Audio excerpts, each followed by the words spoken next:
This is the part of the day I hate, starting the workday. So there are two things I hate about my job. The first thing I hate about this job is the constant sun exposure. Being a redhead, I just cannot stand the sun on my skin. I just don't like the sensation and I get burned really easily. So I always try to use the thickest, strongest sunscreen. In this case, SPF 60. And when I'm cleaning a house, I'll wear a bandana as well. So once I'm nice and shiny with all this sunscreen, I hop to the back and change shorts and shoes for work.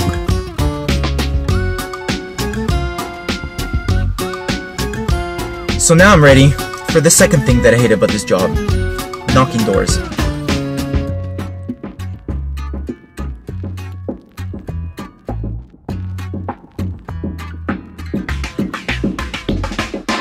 So the shitty thing about this job is the constant rejection you have to face when you have to do door knocking. Like I've knocked thousands of homes in this city and probably tens of thousands of homes ever since I started doing this, and the amount of rejection you have to face is like brutal.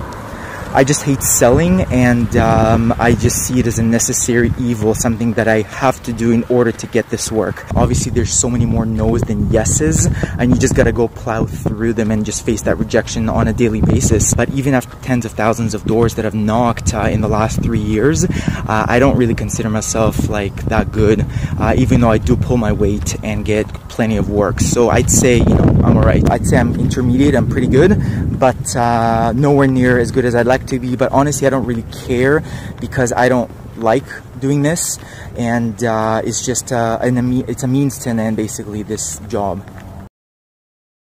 What I've learned about myself after doing this for so long is that my time limit for handling rejection is about 2.5 hours. After about an hour of no sale, my mood starts to go downwards. But after 2 or 2.5 hours of just straight up rejection, I get so down that I might as well call it a day and call it quits.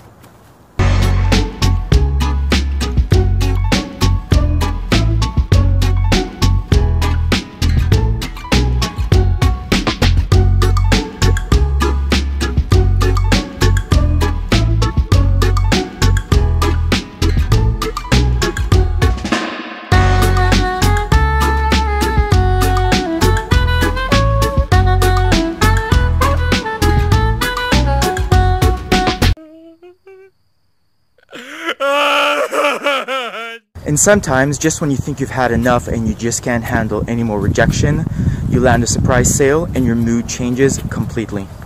It goes high so I can get anyone with no ladder. Okay. I connect it first to city water. I scrub the frame and the window with city water, get it really clean. Yep. And then I use filtered water as a second round and rinse it off with the purified water, and it dries without streaks. So you don't need to squeegee it or anything like that. Okay. Yeah, sure. Okay, sure. What'd you pay, cash? Okay, sounds good. Okay.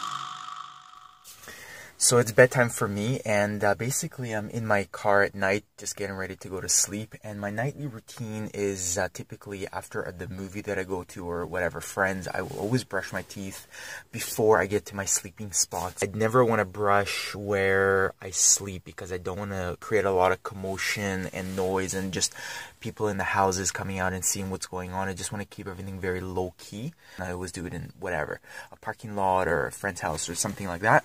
And then I'm all kind of ready to go. I drive to my favorite sleeping spot, turn off the engine, and then I put on like a thing for the windshield in order to keep the light from the headlights, as well as an umbrella back here that keeps the headlights of the street behind me, so it keeps the car nice and dark. And then I just climb to the back as soon as I turn off my engine, drink some water, maybe meditate for like 10 minutes or so, and then go straight to sleep. Alright, so I'm gonna go crash, and I'll see you guys tomorrow morning.